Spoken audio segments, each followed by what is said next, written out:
Hello, I'm Ben Stewart, the founder and owner of Speechwire Tournament Services. And first off, thank you for judging. I'm very grateful that you're judging whatever tournament it is that you're judging at. And I'm also very grateful to have you on the Speechwire platform judging at said tournament. I'm going to take some time here and explain what it's like to judge on Speechwire using electronic ballots.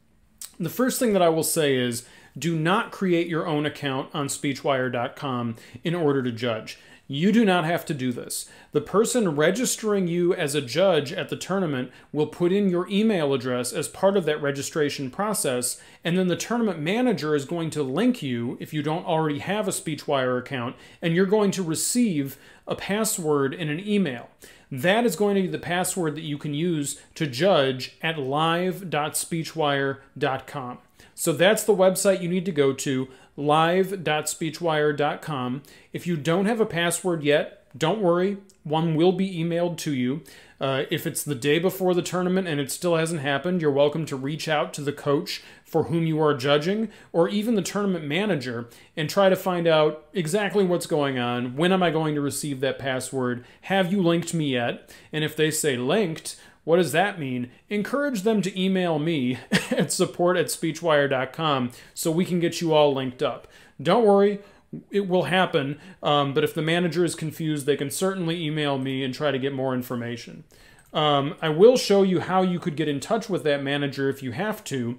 If you need to get in touch with the person who's managing your tournament, you could go to Calendar, and then you'll see that there are all these info links. Most tournaments are going to have an info link. And if you click on info and scroll to the bottom of the page, then you should see contact information for that manager. So if there's some sort of issue that you need to reach out to them about, that's a way that you can get in touch with the manager of the tournament. So once you've received that email with your password, or if you're an assistant coach, you already have a Speechwire account, you already have a way to log in. Nonetheless, once you have that ability to log in, you're going to want to go to live.speechwire.com. So this is what the live.speechwire.com website looks like. You'll see it says log in to Speechwire online tournaments. You'll also notice that there's a forgot password button. So if you have forgotten your password, you can certainly click it, put in your email address, and then you will go ahead and receive a new password that you can use to access live.speechwire.com. So once I've got my password, I log in, and at this point, as the manager is running their tournament, they're going to be releasing electronic ballots to you. When you have electronic ballots released to you, you should generally also receive an email blast to the email that's on file for you with your Speechwire Judge account. So keep that email open, keep an eye on it, check your junk mail, check your spam folder, make sure that you're able to receive email from Speechwire.com and also from SpeechwireMail.com. So if you have a school address, you might have to go to your IT department and ask them to allow email from Speechwire.com and allow email from SpeechwireMail.com to make sure you're getting all those blasts, those important communications telling you that you have a round to judge. But certainly if you're kind of like, I feel like I should be getting email, but I'm not, as a last-ditch effort, check your junk mail, check your spam mail, make sure you've left no stone unturned, digital stone in this case, to make sure you're getting those communications that you need to receive and maybe even want to receive. So at this point now, I'm logged in to my judge account at live.speechwire.com, and I'm going to demonstrate to you what it's like to judge a tournament. What you have to do when you're about to judge a tournament is put in a phone number. So this is going to be my phone number. It's the regular old tech support number, and you have the option to subscribe to text alerts unless you opt out. So I'll go ahead and subscribe, that's fine. And that way, when more e-ballots are given to me, not only will I be emailed, but I'll also receive a SMS text message at the phone number that I provide. At the very least, you need to provide a phone number just in case there's a problem with your ballot so the manager can actually reach you. Since generally these tournaments are not going to be in person this year, for the most part, I suspect, unfortunately, there has to be some way for the tournament manager to reach you in case there really is an issue with your ballot. So we do want to collect that information. The next thing I get is a link to start the round. So I click this, and what that does is that tells the manager that I, as the judge, have begun judging the round. And that's important for them to know, because now they know that you are actually doing the judging. And they're not going to try to replace you with someone else because they think that you're not judging the round. So now you'll see that I've got a speaking order. Along with each of these students, I have a link to edit comments. Excuse me while I interrupt Ben's presentation. So I just wanted to show you really quick what it actually looks like for our ballot, because our ballot does look a little bit different than the ones he has in this video.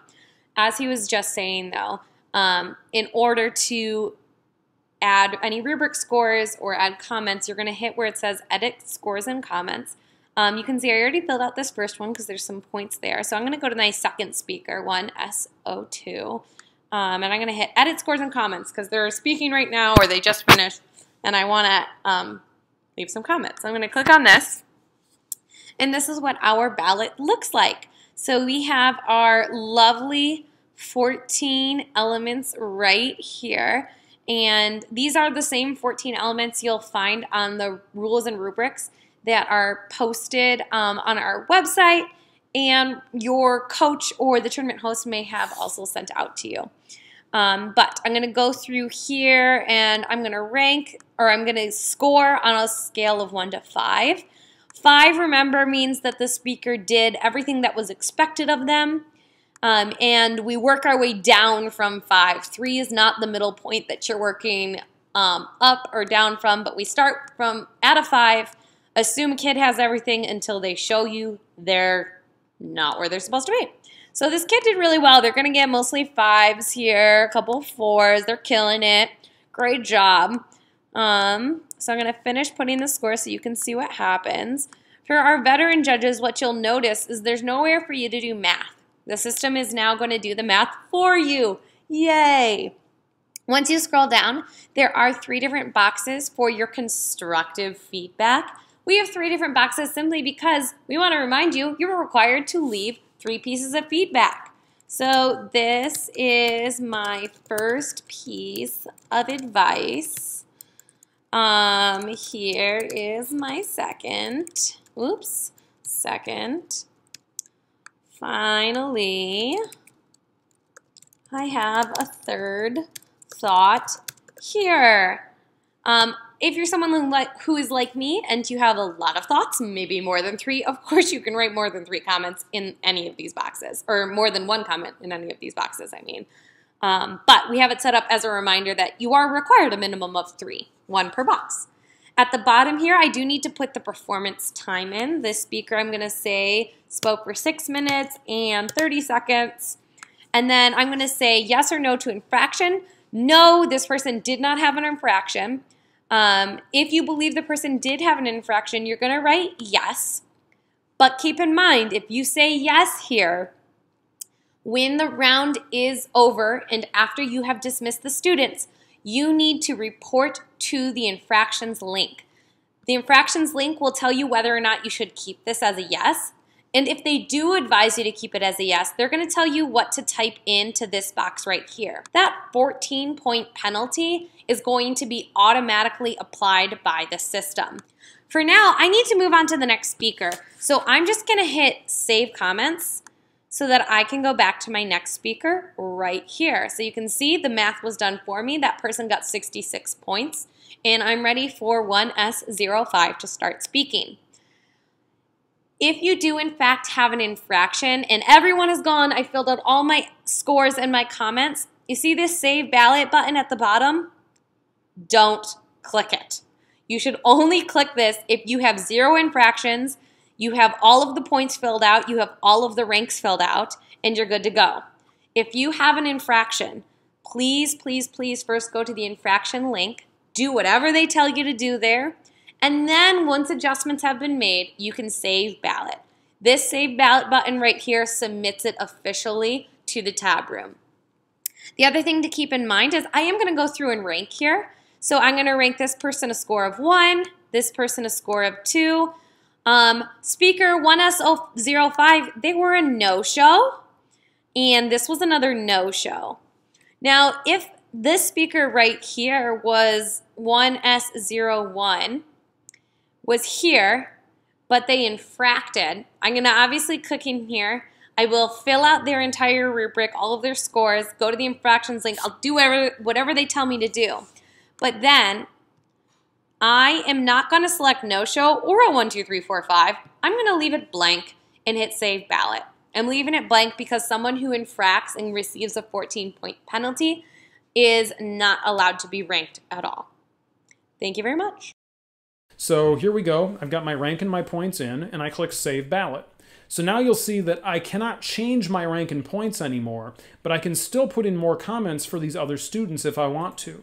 So certainly I encourage you, and managers would also encourage you, to make sure you do put in comments for every one of those students and give the best comments, the most detailed comments, the most encouraging comments that you possibly can.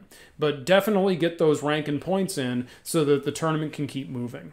That's the asynchronous approach. That is also basically what a speech ballot is going to look like on any platform that we talk about. So that really gives you an idea of what your speech ballot will be looking like as you're judging the speech tournament. We'll take a look now at what it looks like to judge on the NSDA campus platform, and I'll start by showing you a debate ballot on this platform. So I'm going to start by doing my test tournament campus. It would say the name of the tournament that you're judging at instead of test tournament campus. But it's an LD round, round 1, section A.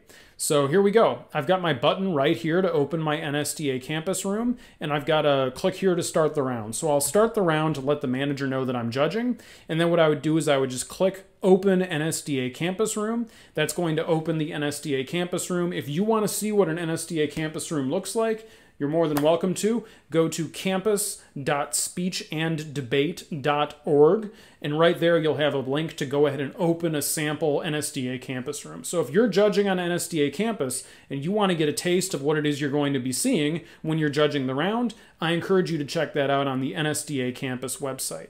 Now, NSDA campus, which is a live synchronous tournament platform where you are watching students perform their speeches or take part in debates live, also can host speech. So if we open up a speech ballot for NSDA campus, we start that round, and here's my Open NSDA Campus Room button. So that's what I would click to go into the NSDA campus room, join the students, and watch them perform, in this case, their dramatic interpretation speeches.